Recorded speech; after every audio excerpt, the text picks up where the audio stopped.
आप सुन रहे हैं प्रतिलिपि एफएम पर एक दिल दहला देने वाली कहानी कलिता एक यक्षिणी। रुद्र मोहना और बाकी लड़कियों को बचाकर देवीपुर मठ की तरफ निकलता है, लेकिन काली पहाड़ी के पास गाड़ी रोककर सच जानने की कोशिश करता है, जिसके लिए वो किन्नर की आत्मा को बुलाने का भयानक कदम तक उठा लेता है। अब आगे सुनिए। किन्नर ने फिर से रुद्र के सपने वाली लड़की का चेहरा ले लिया। वो रुद्र के पास जाकर फुसफुसाया,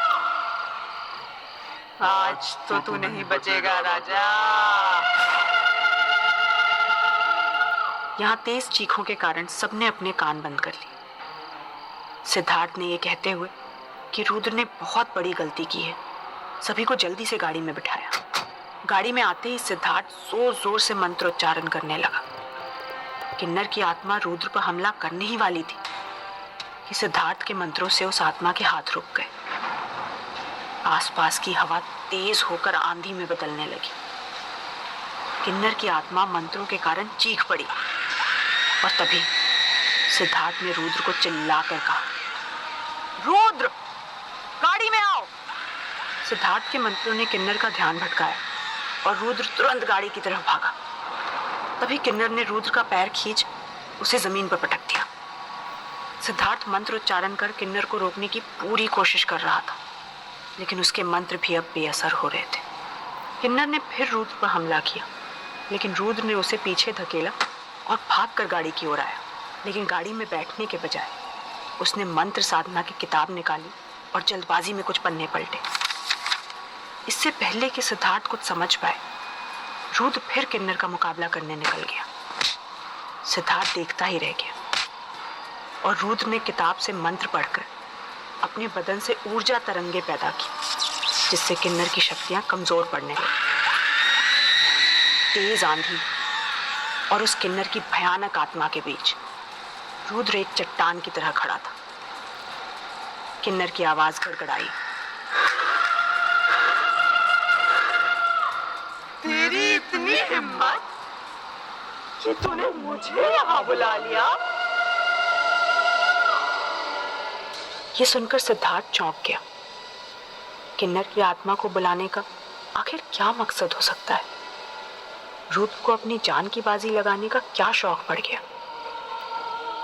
रुद्र ने अपने मंत्रों की ऊर्जा से जल्द ही किन्नर पर काबू पा लिया। फिर उसकी आंखों में देखकर रुद्र ने कहा,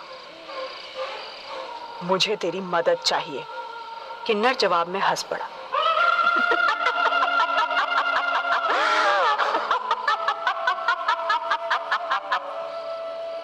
और फिर खुद को छोटी बच्ची के भेष में तब्दील कर लिया और बोला, अब भी मदद चाहिए? मेरी मदद तो नहीं की। एक पल को रुद्र की सांस अटक गई। खुद को संभालते हुए बोला, इस वक्त मेरा सच जानना जरूरी है। मोहना को छूने पर भी मुझे काली पहाड़ी का राज क्यों नहीं दिख रहा? रुद्र की बात सुनकर वो किन्नर चेहरे पर लाल सिंदूर लगाए अपने रूप में वापस आ गया। गाड़ी में बैठा सिद्धार्थ अपनी आंखों पर यकीन नहीं कर पा रहा था। उसे इस किन्नर पर बिल्कुल भरोसा नहीं था। किन्नर रुद्र की आंखों में देखकर बोला, आज तो तू बड़ा बहादुर बन रहा है। सब जानना है ना तुझे? तो सुन, मोहना या इस सरहद की मिट्टी तुझे कुछ नहीं बताएगी। ये सब कलिता की माया है। रुद्र बोला, लेकिन तुझे सब पता है, भैरवा के सारे राज। किन्नर ने अपनी कुटिल मुस्कान के साथ बालों को संवारते हुए कहा, मेरा रिश्ता बहुत पुराना है राजा। ये भैरवा के लोग बेवकूफ हैं। जो इनका सच ना माने उसे सूली चढ़ा देते हैं। तू देखता जा कैसे धीरे धीरे कलिता इस भैरवा का नाश करेगी। इस गांव में बहुत से राज हैं, जिनके बारे में किसी को नहीं पता। अब तू ढूंढ इन राज की कड़ियों को। इसीलिए तो आया है ना तू यहाँ, है ना? रुद्र ने सारी बातें सुनकर पूछा, बात भैरवा की है तो इसमें इन लड़कियों को सजा क्यों? किन्नर ने हंसते हुए कहा, चक्की में आटे के साथ घुन भी तो पिसता है। चल ठीक है, मैं तेरी एक मदद करूंगी, एक शर्त पर। रुद्र ने पूछा, कैसी शर्त? किन्नर मुस्कुराया, तू लोगों की मदद करता है ना? अगर इस किन्नर की आत्मा को आजादी दिला दी तूने तो मैं तुझे तेरे श्राप से मुक्त कर दूंगी। रुद्र समझ गया कि किन्नर किस श्राप की बात कर रहा था। किन्नर के हाथ में रुद्र ने अपना हाथ दिया और अपनी आंखें बंद कर ली। किन्नर ने उसे वो दिन दिखाया जिस दिन इस प्रकोप की शुरुआत हुई थी। ओ गौरी, रुक रुक ना, उधर कहाँ जा रहे हैं?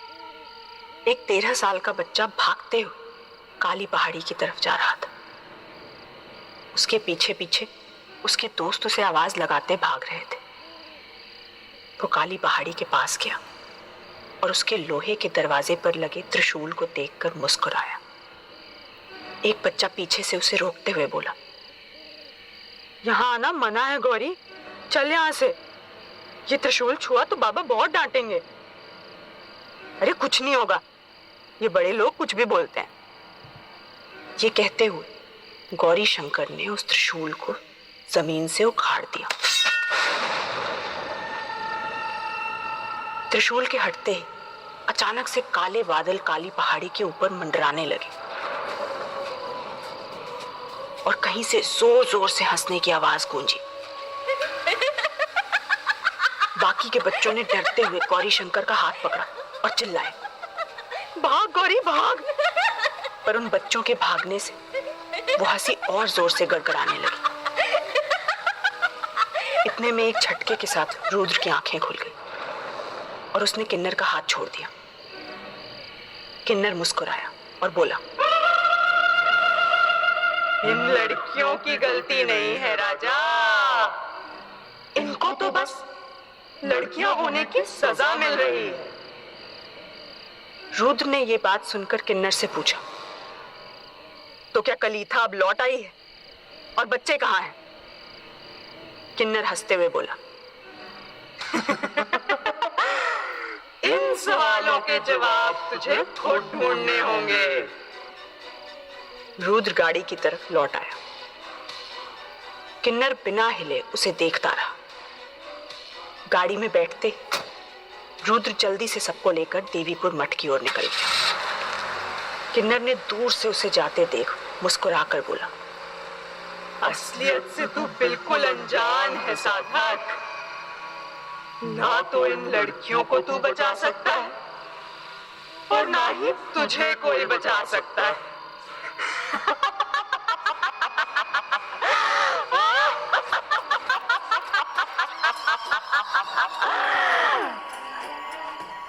आखिर रुद्र का श्राप क्या था और किस आधे सच की बात कर रहा था किन्नर?